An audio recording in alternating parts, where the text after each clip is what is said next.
আসসালামু আলাইকুম, সবাই কেমন আছেন? আশা করছি ভালো। চলে আসলাম একটা নতুন ব্লগ নিয়ে। আশা করছি আপনাদের ভালো লাগবে। এখন বাজে সকাল 7:30। নেহা আবার চলে যাচ্ছে পরীক্ষা দিতে। যাওয়ার সময় ওকে আবার বলতেছিলাম যে ঠিক করে যাও। ও আবার বলতেছিল যে আম্মু যাচ্ছি। তো আমি আবার বললাম ঠিক আছে যাও, ভালো মতে পরীক্ষা দিয়ে বাসায় এসো। আর আজকে কিন্তু রোদ ভালোই উঠছে।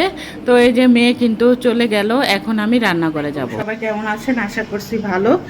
সকাল বাজে এখন নেহা তো চলে গেল পরীক্ষা দিতে। আর নাস্তা বানাইছি, এটা হলো নিদির নাস্তা। আমি, নেহার বাবা, নেহা খাইছি।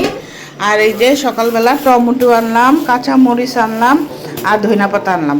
আজকে রান্না করব কি বলেন তো? আজকে রান্না করব পাঙ্গাস মাছ। গতকালকে যে পাঙ্গাস মাছ আনছিলাম সেটাই বলেন আমার সাথে। আশা করছি আমার ব্লগটা ভালো লাগবে। আর নিধি ঘুমাচ্ছে। নিধি গতকালকে একটু অসুস্থ হয়েছিল, নাকি মাথা ব্যথা করতেছিল, এর জন্য রোদ উঠছে, দেখছেন ভালোই রোদ উঠছে। তা এখন মাছগুলা ভিজুক, তারপরে রান্না করব। গতকালকে তো বাজারে গেছিলাম, সেটা তো আপনারা দেখছেন। সেখান থেকে মাছ কিনে নিয়ে আসছিলাম। সবজি আসলে তেমন কেনা হয় নাই। তো নিধির বাবা যখন আবার নেহাকে নিয়ে গেল কলেজে, তার আগে আমি বলছিলাম নিজ থেকে আমাকে সবজি কিনে দিয়ে যাও, টমেটো দিয়ে আলু দিয়ে রান্না করব। অনেক দিন ধরে টমেটো দিয়ে আলু দিয়ে তরকারি রান্না করা হয় না। নিধির বাবা আবার নিজ থেকে আমাকে টমেটো, আলু আর আলু না, টমেটো, কাঁচামরিচ আর ধনেপাতা কিনে দিয়ে গেল। তো এখানে আবার পেঁয়াজটা ব্রাউন কালার হয়ে গেছে। এখানে আমি আদা রসুন দিয়ে দিলাম, আর দিয়ে দিব হলুদ, মরিচ আর জিরা গুঁড়া দিয়ে ভালো করে কষায় তারপরে আমি আলুটা দিয়ে দিব। আসলে আবার ফ্রিজে 2-3 টুকরা রুই মাংস ছিল, সেটাও ভাবলাম একসাথেই দিয়ে দিব। আলাদা রান্না করতে গেলে আবার দেখা যায় আরও ঝামেলা। আজকে আর কিছু রান্না করব না, এই এক তরকারি দিয়ে আমরা খেয়ে নিব। আর এরই মধ্যে নেহাকে আবার কল দিছিলাম যে ওরা কি যায়া পৌঁছাইছে কিনা। তো ওরা আবার আলহামদুলিল্লাহ যায়া পৌঁছাইছে। নিধির বাবা আবার রাস্তায় দাঁড়ায় ছিল। ও আবার বলল ওর বন্ধুর একটা দোকান আছে, সেখানে যে ও বসে থাকে। তো মেয়ের পরীক্ষা শেষ হইলে মেয়ে ফোন দিলে তারপর আবার মেয়েকে নিয়ে বাসায় চলে আসে। তো আজকে দেখলাম ভালোই রোদ উঠছে। আর 2-3 দিন ধরে তো অনেক কাজ করছি সংসারের, কারণ সামনে যেহেতু ঈদ আর ঘরও অনেক নোংরা হয়ে গেছিলো, এর জন্য ঘরটা ভালো করে ডিপ ক্লিন করছি। আর এই যে এখানে দেখেন মাছ ভেজে রাখছি, 2-3 টুকরা রুই মাছ আছে আর পাঙ্গাস মাছও আছে, সেগুলো একসাথেই রান্না করে ফেলবো। গতকালকে আবার নিধি একটু অসুস্থ ছিল, তো এর জন্য আর কি ঘুমায় আছে মেয়েটা। ওকে আবার ডাকতেছিলাম না, বললাম যে একটু ঘুমাও। আজকে ভাবতেছি যে একটু বোনের বাসায় যাব। বোনের বাসায় একটা টেলারের দোকান আছে, সেখানে একটু যাব। যে আমার মেয়ের ছোট মেয়ে নিধি, ওর আবার সেই 5 বছর আগে ঈদে একটা ড্রেস কিনছিলাম, সেই ড্রেসটা না ছোট হয়ে গেছে। ছোট মানে কি একটু টাইট হয়ে গেছে, সাইডে আবার কাপড় আছে, সেটা আবার বলবো যে একটু সেলাই করে নিয়ে আসবো। তো সেটাই ভাবতেছিলাম যে বিকালবেলা যাব। সকালবেলা গেলে আর কি আমার বোন বাসায় থাকে না, ও তো জব করে, জন্য বিকালবেলা যাব। বিকালবেলা গেলে ওকে পাওয়া যাবে। ওর বাসায় আর কি একটা রুম ভাড়া দিছে, সেই মহিলা ওই রুমে ভাড়া থাকে। এরই মধ্যে আবার নিধি ঘুম থেকে উঠলো, নিধিকে নাস্তা দিলাম, তারপরে ঘর ঝাড়ু দিলাম, বিছনা ঝাড়ু দিলাম। আসলে সেরকমভাবে আপনাদের সাথে আজকে ব্লগটা শেয়ার করতে পারিনি, আসলে ভালো লাগছিল না।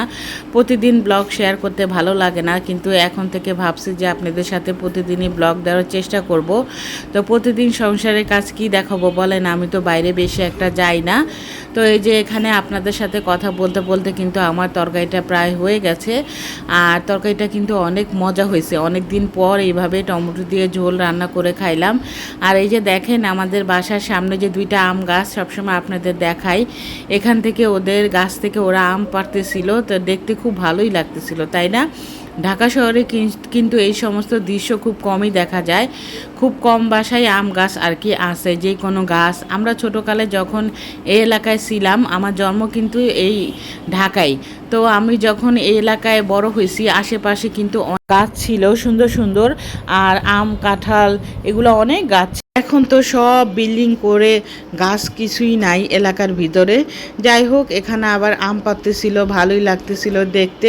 আমার ছোট বোনের বাসায় আম গাছ ছিল একটা, মানে এখনো আছে, ওইখান থেকে আম পাড়ছিল, সেটা তো আপনাদের সাথে শেয়ার করছিলাম। তো এই যে আমার ছোট মেয়ে, দুজন মিলে দুষ্টুমি করে। সবাই কেমন আছেন? আশা করছি ভালো। আমরা ভালো আছি। এখন এই যে গত 5 বছর আগে আমার মেয়েরা এই ড্রেস কিনছিল, এই ড্রেসটা আবার আমার ছোটো মেয়ে আমি ছোটোকালে কিনছে, তো এই জন্য ড্রেসটা একটু টাইট হয়ে গেছে।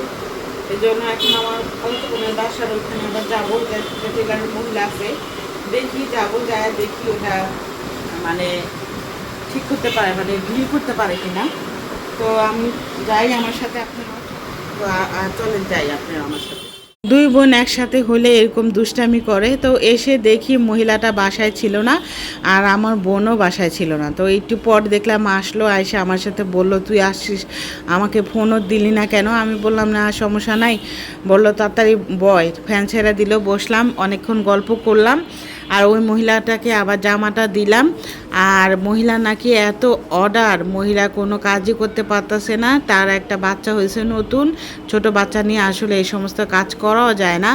আর এই যে দেখেন আমার বোনের হাজব্যান্ড, ও আবার অনেক পাখি পালে, আর এখানে আমার বোন অনেক সুন্দর সুন্দর গাছ লাগাইছে। ওর বাড়িটা কিন্তু এখনও কমপ্লিট করেনি, এতটুকু জায়গায় কিন্তু ড্রয়িং ডাইনিংয়ের জন্য, সেগুলো আর কি আস্তে আস্তে করতেছে। আর এই যে ওর রান্নাঘরটাও আসলে না আমার খুবই ভালো লাগে, ও কিন্তু সুন্দর করে রান্নাঘরটা গুছায় রাখছে। এই যে এই মহিলাটাকে এক রুম ভাড়া দিছে, ওনাকে আবার উঠাই দিতেছে, কারণ ওর এখন 2 রুম আছে, আবার আরেকটা রুম সেটা ওর লাগবে। আর এই যে নিচে দেখেন ওর ভাসুরের বাসায় গরু পালে, দেখছেন ঢাকা শহরে, এখানে আসলে মনে হয় কি পুরা গ্রামে আসছি। যাই হোক, গরুর কিন্তু অনেক গন্ধ নিচে, তো ওদের বাসায় দোতলায় কিন্তু অনেক গন্ধ যায়, ওরা কিন্তু থাকতে থাকতে ওদের একটা অভ্যাস হয়ে গেছে। তো আমি আবার এখন বের হয়ে গেলাম বাসার উদ্দেশ্যে। আর এই রাস্তাটা কয়দিন আগে নতুন করছে, এখানে দেখেন কি মানে গার্মেন্টসের কাপড় ফেলে রাস্তা পুরা নোংরা করে ফেলছে। আর বিকালে আসার সময় আবার বাচ্চাদের জন্য নুডলস নিয়ে আসছিলাম, তাই ভাবলাম যে একটু নুডলস রান্না করে দিই। বাইরে গেছিলাম যে কিছু আনতে পারি নাকি ওদের জন্য বিকালে নাস্তা করার জন্য, কিন্তু ওরা কিন্তু বাইরে পুরি সিঙ্গারা এগুলা খায় না, খুব কম খায়, এগুলা ছাড়া তো আসলে কিছুই পাওয়া যায় না। এর জন্য ঘুরে আমি নুডলসই নিয়ে আসলাম আর কি, ঘুরে ফিরে। এখন ভাবলাম যে নুডলসটা রান্না করে দেই। আর আমি, যারা আমার রেগুলার ভিডিও দেখেন তারা তো সবসময় জানেন বেশিরভাগ আমি ঘরে নাস্তা দেওয়ারও চেষ্টা করি, বাইরেটাও দিই খুব কম, বাইরেটাও মাঝে মধ্যে খাই, কিন্তু ঘরে সবসময় বানায় দেওয়ার চেষ্টা করি। ঘরে বানায় দিলে হয় কি তৃপ্তি সহকারে খেতে পারে আর স্বাস্থ্যসম্মত। যাই হোক, এখানে আপনাদের সাথে কথা বলতে বলতে নুডলসটাও আমার রান্না করা হয়ে গেছে। কম তেল দিয়ে আমি রান্না করি, আসলে তেল খাওয়াটাও আমি কমাই দিছি, কারণ আমি তেলটা একটু এখন চেষ্টা করতেছি কম দিয়ে রান্না করার। যাই হোক, এই যে এখানে রান্না করতেছিলাম, ডিমটা আবার মশলা দিয়ে ভালোভাবে মিশাচ্ছিলাম, এখন আমি নুডলসটা দিয়ে দিব। নুডলস রান্না করা এটা কোনো ব্যাপার না, সবাই জানে, আর ম্যাগি নুডলস কিন্তু সবাই রান্না করতে পারে। কথা বলতে বলতে আমি ভিডিওর শেষ প্রান্তে আসছি, আশা করছি আপনাদের এই ব্লগটা ভালো লাগছে। যদি ভালো লাগে আমার চ্যানেলটা সাবস্ক্রাইব করবেন, লাইক করবেন আর কমেন্ট করবেন। আর এই যে দেখেন নুডলস রান্না কিন্তু হয়ে গেছে, এখন বাচ্চারা নুডলস খাবে। আমি এখন রাতের তরকারিটাও গরম করব। আর এটা হলো রাত 12টার সময়, আমরা সবাই মিলে পপকর্ন খাচ্ছিলাম আর মুভি দেখব। তো সবাই ভালো থাকেন, সুস্থ থাকেন, আল্লাহ হাফেজ।